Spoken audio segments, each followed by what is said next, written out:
జై తెలంగాణ. మనం చూస్తూ ఉన్నాం, మన రాష్ట్రంలో ముఖ్యమంత్రి గారు పక్క రాష్ట్రాలకు పోయి పెద్ద పెద్ద స్టేట్మెంట్లు ఇవ్వడం, నేను పెద్ద హిట్లర్ని, నేనేదో మార్పు తెచ్చేస్తా, నేను హైడ్రా పెట్టినా, నేను ఇక్కడ పేదవాళ్ళ ఇండ్లు కూలగొట్టినా అని చాలా గర్వంగా ప్రకటిస్తూ ఉన్నారు. ఇది దారుణం. ఇటువంటి నాయకులు ఇంతవరకు తెలంగాణ ఎప్పుడు చూడలేదు. నేను ఇవాళ ముఖ్యమంత్రి గారిని సవాల్ చేస్తూ ఉన్నా, మీరే హోమ్ మినిస్టరు, మీరే సీఎం, ప్రతిరోజు ఒక చిన్న పాప, ప్రతిరోజు ఒక బాబు, ప్రతిరోజు ఒక మహిళ ఏదో ఒక విషాద సంఘటన చూడకుండా తెలంగాణ ఉండలేదు. ఇవాళ ఏ రిపోర్ట్ చూసినా కూడా 5 మంది చిన్నపిల్లల్ని మొలెస్ట్ చేస్తూ ఉన్నారు, చంపేసేటటువంటి ప్రయత్నం చేస్తూ ఉన్నారు. 5 POCSO cases per day or being reported from Telangana.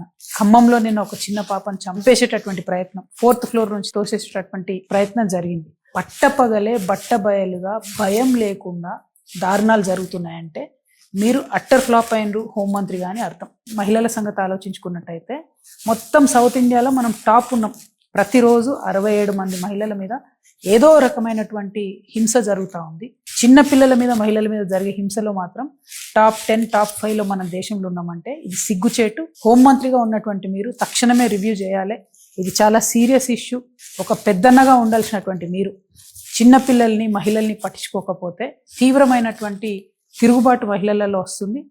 మహిళలకు రక్షణగా తెలంగాణ రక్షణ సేన ఉంటుంది కాబట్టి ఆ మహిళల్ని ఎట్లా కాపాడుకోవాలో, మరి సిటిజన్ పోలీసులుగా మేము ఎట్లా మారాలో మాది మేమే ఆలోచించుకునే పరిస్థితి వస్తుంది. అట్లా కాకుండా మీరు ఇంటర్వ్యూని కాండి అని చెప్పి ముఖ్యమంత్రి గారిని నేను డిమాండ్ చేస్తూ ఉన్నాను.